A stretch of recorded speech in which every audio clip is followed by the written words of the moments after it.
In June of 1777, the British forces in Canada sent out a two-pronged attack into upstate New York, with the aim of taking the Hudson Valley and cutting off New England from the rest of the colonies.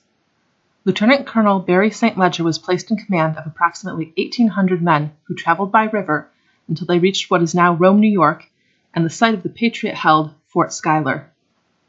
Word of this action spread through the area, and on July 30th, General Nicholas Herkimer put out a call to action to the local Patriot militia, and on the morning of August 6th, the nearly 800 men left the Oneida Indian village of Oriskany, where they had camped for the night, and started the 8-mile march to the fort.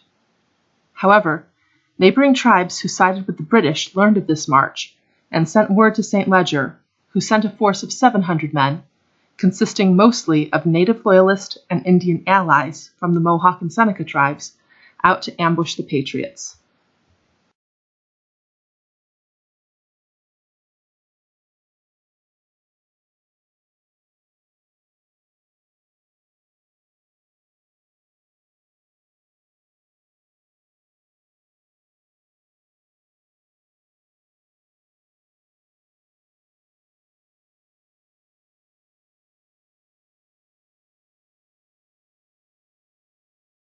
It was a tactically brilliant plan.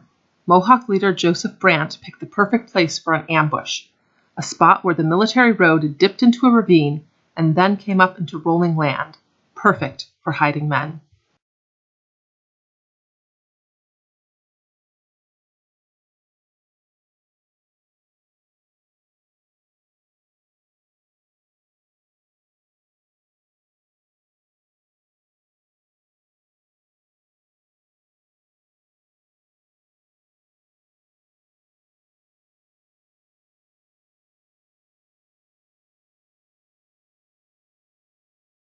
The plan was for the regular troops to form on the exiting side of the ravine, while the Rangers and Indian fighters would circle the rear and attack once the Patriot force had passed by.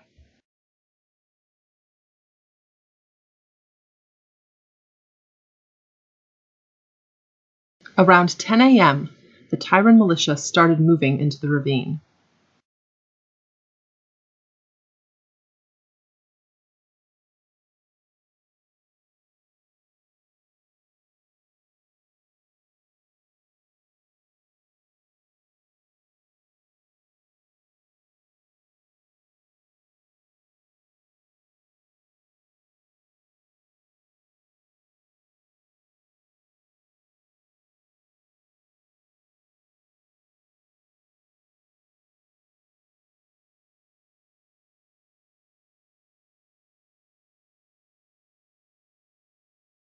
But during the march, the line had been broken, and the Seneca fighters grew impatient and attacked before the whole force had arrived. Most of the 3rd Tyrant Regiment fled in the initial attack.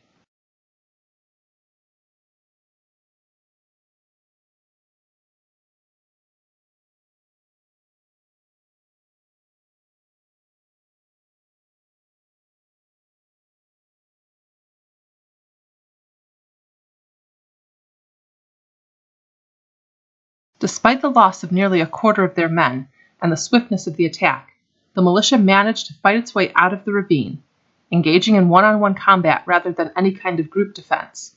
General Herkimer was badly wounded in his leg during the initial attack, but still managed to give direction to his men.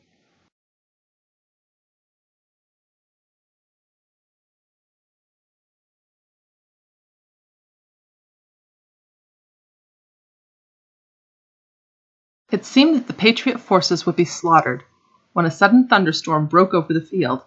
The deluge forced both sides to regroup, and during this time Herkimer was able to move his much-reduced force across the field and into a defensive ring.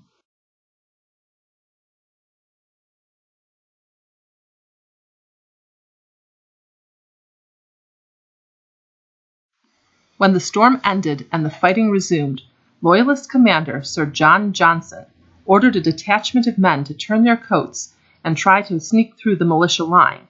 This plan failed when the Patriot militiamen recognized their Loyalist neighbors.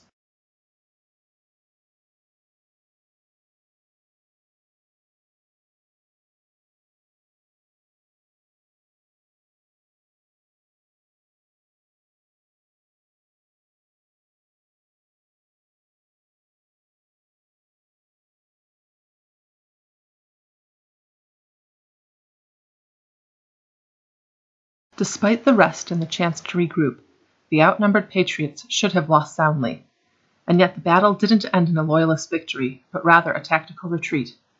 The Indian tribes had joined with the British expecting to give support to the main force, but they had borne the brunt of the losses.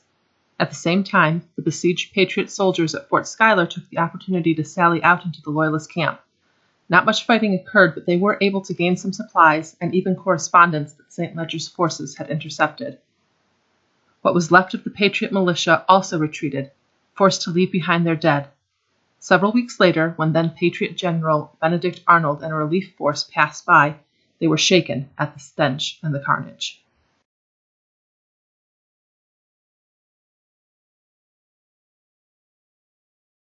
While the battle itself ended in a technical Loyalist victory, it brought about a larger defeat.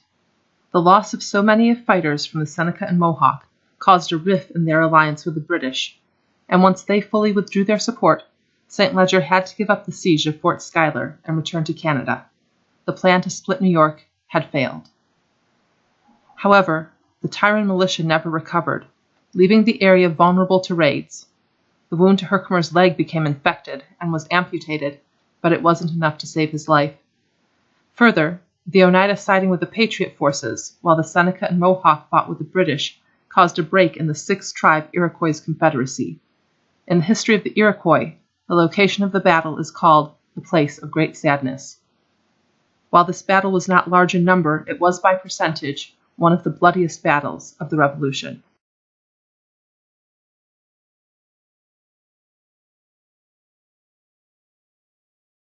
In the Valley homes was great mourning. For such a small population, the losses were almost overwhelming. In some families, the male members were wiped out. It was many a long, weary year before the sorrow and suffering caused by the sacrifices at Oriskany had been forgotten in the Valley of the Mohawk. Nelson Green, History of the Mohawk Valley. The call for a memorial came soon after the battle, but it wasn't until the centennial celebration in 1877, when nearly 70,000 visitors came to the site, that fundraising and planning took a firm direction, with the newly formed Mohawk Valley Historic Association taking the lead. By 1880, they were able to purchase 5 acres, and in 1883, they started construction on the Herkimer Monument. At the 150th anniversary, the deed for the land was presented to the governor, showing that the land was passing into care for the public trust. In 1962, the battlefield was designated a National Historic Landmark.